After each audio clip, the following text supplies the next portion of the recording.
The slave who shook Rome, Spartacus' legendary rebellion. Can you imagine defeating the all-powerful Roman Empire on their own turf in Italy? Spartacus did just that. From the lowest rungs of society, as a mere slave, he rose to challenge the might of Rome itself. Armed with nothing but courage and a band of fellow escapees, he waged war against the most disciplined military force of the ancient world, and won battle after battle. Ancient historians like Plutarch and Appian of Alexandria suggest Spartacus was born in Thrace, north of Macedon. In Roman times, it was common to name slaves after their homelands. So Spartacus was likely the name given him once he was enslaved. His real name? Lost to history. Romans looked down on Thracians, labeling them barbarians, unworthy of Roman civilization. But Spartacus defied every stereotype. Plutarch described Spartacus as brilliant, cultured, and more Greek than Thracian. Before he ever wielded a sword in the arena, Spartacus may have been a shepherd, an unforgiving life filled with predators and raiders, possibly awakening his inner warrior. At some point, he became a soldier, possibly even fighting for Rome as a mercenary, until accusations of desertion led to his downfall and enslavement, sold into gladiatorial servitude. Spartacus found himself in the brutal training school of Lentulus Batiatus in Capua. Here, slaves were forged into fighters for the blood-soaked entertainment of Roman crowds. But Spartacus had bigger dreams and glory in the arena. He craved freedom. In 73 BC, he and about 200 gladiators plotted an escape. Discovered before they could flee, they improvised weapons from kitchen tools, knives, skewers, and 70 of them broke free. Armed with stolen gladiator gear, they fled to Mount Vesuvius, ready to defy the Republic. Rome, initially dismissive, sent Praetor Claudius Glaber with 3,000 men to trap the fugitives on the mountain.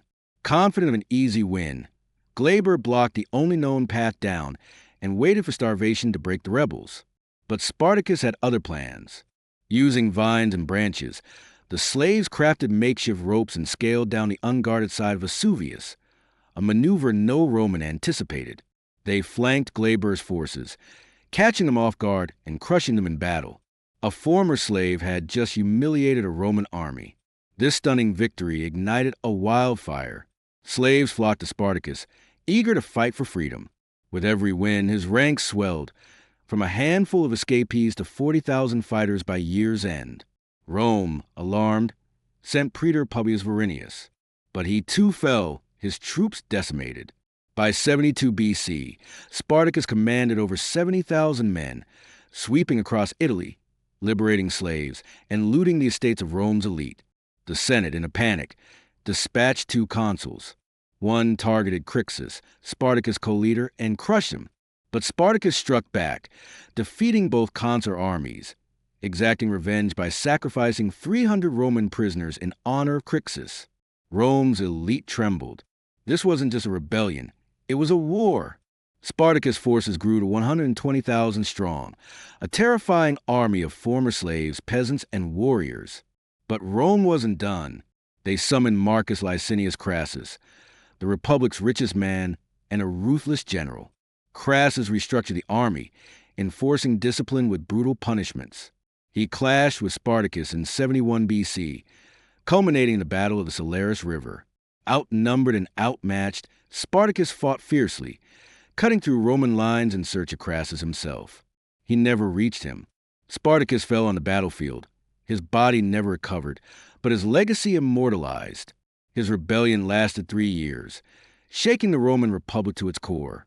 From slave to general, Spartacus proved that even the mightiest empire can be humbled by the will of the oppressed. For more such a powerful historical stories, keep watching the channel, like, share, and subscribe.